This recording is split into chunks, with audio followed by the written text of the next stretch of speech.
students, open your book, page number 125. Nice poem, but some tough poem. But you must by heart this one. Kabir ke dohe, Kabir Das. Poet name, Kabir Das. Poem name, Kabir ke dohe. अच्छे गुण, good habit. स्वभाव से मनुष्यों का मान सम्मान की प्राप्ति होती है. ಅದು ಯಾರ್ದು ಹ್ಯಾಬಿಟ್ ಚೆನ್ನಾಗಿರುತ್ತೆ ಅವ್ರಿಗೇನೆ ಎಲ್ಲರೂ ರೆಸ್ಪೆಕ್ಟ್ ಕೊಡೋದು. बुराई से परस्पर स्नेह भाव बढ़ नहीं सकता. ಎಲ್ಲರ ಜೊತೆ ಎಲ್ಲರದು ಪ್ರೀತಿ ಬರಲ್ಲ. मन वचन और कर्म से पवित्र रहो, यही भगवान की भक्ति का सच्चा रूप है. ನೀವು ನೀಟಾಗಿ ಮೈಂಡ್, ನಿಮ್ಮ ಮಾತು ಮತ್ತು ಕೆಲಸ ಎಲ್ಲ ಕ್ಲೀನಾಗಿ ಇಡಬೇಕು. ಅದು ಭಗವಾನ್ದು ಗಾಡ್ದುಗೆ ನೀವು ಭಕ್ತಿ ಮಾಡ್ತೀರಾ. ऐसी वाणी बोलिए मन का आपा खोई, और उनको शीतल करे आपो हो शीतल होई. सच बराबर तप नहीं, झूठ बराबर पाप, जाके हृदय साँच है ताके हृदय आप.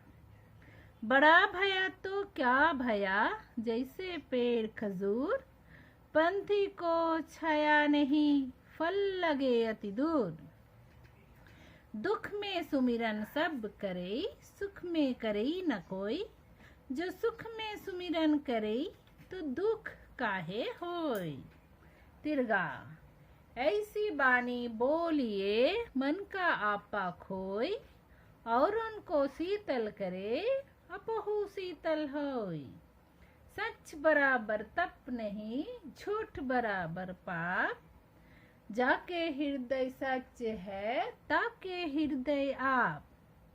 बड़ा भया तो क्या भया, जैसे पेड़ खजूर, पंथी को छाया नहीं, फल लगे अति दूर. दुख में सुमिरन सब करे, सुख में करे न कोई, जो सुख में सुमिरन करे तो दुख काहे होई. Again and again you listen this one and by heart correctly and practice it. So meaning is here. With this meaning you should by heart this poem. ऐसी बानी बोलिए मन का आपा खोई, और उनको शीतल करे अपहु शीतल होई. ಇದು ಜೊತೆ ಇಲ್ಲಿ ಭಾವಾರ್ಥ ಇದೆ. ಬೈ ಹಾರ್ಟ್ ಮಾಡಬೇಕು ನೀವು. ಇದಕ್ಕೆ ಇದು ಆನ್ಸರ್. कबीर कहते हैं कि आप ऐसे वचन बोलिए जिसका आपका अहंकार मिट जाए, आपकी बोल से दूसरों को शीतलता मिले और अपना मन भी शीतल हो जाए. कहने का तात्पर्य है कि हमारी वाणी मधुर और मीठी होनी चाहिए.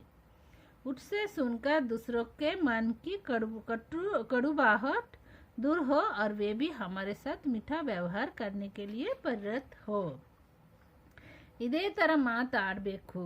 ನೀವು ಹೆಂಗೆ ಪ್ರೀತಿಯಾಗಿ ಸಾಫ್ಟಾಗಿ ಎಲ್ಲರ ಜೊತೆ ಮಾತಾಡಬೇಕು. ನೀವು ಆ ಥರ ಮಾತಾಡ್ತೀರಲ್ಲ ಅಂದರೆ ನಿಮಗೆ ಎಲ್ಲರೂ ನಿಮ್ಮ ಜೊತೆನೇ ಪ್ರೀತಿಯಾಗಿ ಮಾತಾಡ್ತಾರೆ. ನೀವು ಅವರನ್ನು ಬೇರೆ ಜನಗೆ ನಿಮ್ಮ ಪ್ರೀತಿ ಕೊಡ್ತಾರೆ, ನಿಮಗೇನೆ ಬೇರೆ ಜನ ಪ್ರೀತಿ ಕೊಡೋದು. सच बराबर तप नहीं, झूठ बराबर पाप, जाके हृदय सच है ताके हृदय आप. जो सत्यवादी है अर्थात जो सच बोलता है, जिसका व्यवहार भी सही होता है, उसका चरित्र भी नेक होता है. भगवान भी ऐसे ही लोगों को अपनाते हैं. कबीर इस सच्चाई के बारे में कहते हैं, सत्य बोलने के समान दूसरी कोई तपस्या नहीं, साधना नहीं. इसके विरोध में झूठ बोलने या झूठे व्यवहार से बढ़कर कोई पाप या बुरा कर्म नहीं. जिसके दिल में सच्चाई होती है, जो हमेशा सच बोलता है, सही मार्ग पर चलता है, भगवान भी उसी के हृदय में निवास करते हैं. कहने का तात्पर्य है भगवान को भी सत्यवादी ही प्रिय होते हैं. सो सच बराबर तप नहीं, झूठ बराबर पाप. ನೀವು ಎಲ್ಲ ಟೈಮ್ ಸತ್ಯ ಹೇಳಬೇಕು, ನಿಜ ಹೇಳಬೇಕು. ನೀವು ಯಾವಾಗ್ಲೂ ಸುಳ್ಳು ಹೇಳ್ಬಾರ್ದು. ಸತ್ಯ ಹೇಳ್ತೀರಾ ಅಂದರೆ ಗಾಡ್ ನಿಮ್ಮ ಮೈಂಡಲ್ಲಿ ಇರ್ತಾರೆ. ನೀವು ಸುಳ್ಳು ಹೇಳ್ತೀರಾ ಅಂದರೆ ಅದು ಪಾಪ ಇರುತ್ತೆ. ತುಂಬ ಕೆಟ್ಟ ಕೆಲಸ ಮಾಡ್ತಾ ಇದ್ದೀರಾ. ಜಾಕೆ ಹೃದಯ ಸಚ್ ಹೇ ತಾಕೆ ಹೃದಯ ಹಾಪ್. ನಿಮ್ಮ ಹಾರ್ಟಲ್ಲಿ ನಿಜ ಇರುತ್ತೆ ಅಂದರೆ ನೀವು ನಿಮಗೆ ಎಲ್ಲ ಪ್ರೀತಿ ಮಾಡೋದು ದೇವರು ನಿಮ್ಮ ಹಾರ್ಟಲ್ಲಿನೇ ಇರೋದು. बड़ा भया तो क्या भया जैसे पेड़ खजूर पंथी को ಛಾಯಾ नहीं ಫಲ ಲಗೆ ಹೋಗ್ತದೆ. ನೀವು ತುಂಬ ದೊಡ್ಡ ಆಗಿದ್ದೀರಾ, ದೊಡ್ಡ ಆದಮೇಲೆ ನೀವು ಬೇರೆ ಜನಗೆ ಹೆಲ್ಪ್ ಮಾಡಲ್ಲ, ಅದು ಏನೋ ಕೆಲಸ ಇಲ್ಲ. ನಿಮ್ಮ ದೊಡ್ಡ ಆಗಬೇಕು ಅಂದರೆ ನೀವು ಬೇರೆ ಜನಗೆ ಹೆಲ್ಪ್ ಮಾಡಬೇಕು. ಇಲ್ಲಿ ನೋಡು, ಒಂದು ಖರ್ಜೂರ್ ಪೇಡ್ ಮರ, ಅದು ತುಂಬ ದೊಡ್ಡ, ಅದು ಫ್ರೂಟ್ ಮೇಲೆ ಇರುತ್ತೆ. ನಮಗೆ ಈಸಿಯಾಗಿ ಅದು ಫ್ರೂಟ್ ಸಿಗಲ್ಲ, ಅದು ಯೂಸ್ಲೆಸ್ ಮರ ಥರ ಆಗುತ್ತೆ. ಆ ಥರ ನಿಮ್ಮ ಲೈಫ್ ಆ ಥರ ಆಗಬಾರ್ದು. ನೀವು ಪುವರ್ ಪೀಪಲ್ಗೆ ಹೆಲ್ಪ್ ಮಾಡಬೇಕು. इंसान धन दौलत या पद अधिकार से चाहे जितना भी बड़ा बने, बड़प्पन का सही निशान तो उसका परोपकार ही होता है. इस भाव को कबीरदास ऐसे प्रस्तुत करते हैं. खजूर का पेड़ लंबा और ऊंचा होता है, इसलिए उससे राहगीरों को छाया नहीं मिलती. उससे उगने वाले फल भी बहुत ऊपर होते हैं. ऐसे ही इंसान भी बड़ा कहलाने से बड़ा नहीं होता. दूसरों के लिए उपयोगी होने पर ही वो महान बन सकता है. तात्पर्य ये है कि मानव को परोपकारी होना चाहिए. दुख में सुमिरन सब करे, सुख में करे न कोई. जो सुख में सुमिरन करे तो दुख काहे होई. ಅದು ಹೇಳ್ತಾರೆ, ನಿಮಗೆ ಯಾವಾಗ ಡಿಫಿಕಲ್ಟೀಸ್ ಬರೋದು, ನಮಗೆ ಯಾವಾಗ ಡಿಫಿಕಲ್ಟೀಸ್ ಬರೋದು, ಆವಾಗ ನಾವೆಲ್ಲರೂ ದೇವ್ರಿಗೆ ಕರೆಯೋದು. ನಾವು ಹ್ಯಾಪಿಯಾಗಿ ಇರ್ತೀವಿ ಅಂದರೆ ದೇವ್ರಿಗೆ ಮಾಡ್ತೋಗ್ಬಿಡ್ತೀವಿ.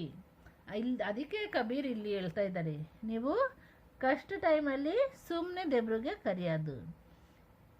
ನಿಮಗೂ ಹ್ಯಾಪಿಯಾಗಿ ಇರ್ತೀರಂದರೆ ಆವಾಗ ದೇವ್ರಿಗೆ ಕರೆಯಲ್ಲ. ನೀವು ಹ್ಯಾಪಿಯಾಗಿ ಇರ್ತೀರಾ ಆವಾಗ ನೀವು ಎಲ್ಲ ದಿನ ದೇವ್ರಿಗೆ ಕರೆಯೋ, ಅದಕ್ಕೆ ಆವಾಗ ನಿಮಗೆ ಏನೋ ಕಷ್ಟ ದೇವರು ಕೊಡಲ್ಲ.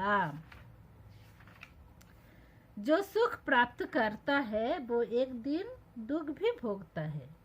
उसी तरह जिसे आज दुख का अनुभव करना पड़ा है, उसे भविष्य में सुख जरूर मिलेगा. लेकिन हमें दोनों समय भगवान का स्मरण करना चाहिए. इसी विचार को कबीर ऐसे कहते हैं, सब लोग दुख और विपत्ति के समय में भगवान का स्मरण करते हैं, लेकिन सुख प्राप्त होने पर भगवान की याद नहीं करते. कबीर कहते हैं कि अगर सुख के समय में भी भगवान की याद करते तो दुख की स्थिति उत्पन्न नहीं होती. कहने का तात्पर्य है कि सुख और दुख दोनों भगवान की ही देन है. इन दोनों को हम समान मनोभाव से स्वीकार करें तो हमारा जीवन सुगम होता है.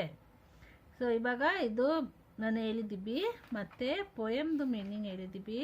ನೀವು ನೀಟಾಗಿ ಇದು ಪೋಯಮ್ ಬೈ ಹಾರ್ಟ್ ಮಾಡಿಕೊಂಡು ಪ್ರಾಕ್ಟೀಸ್ ಮಾಡಬೇಕು.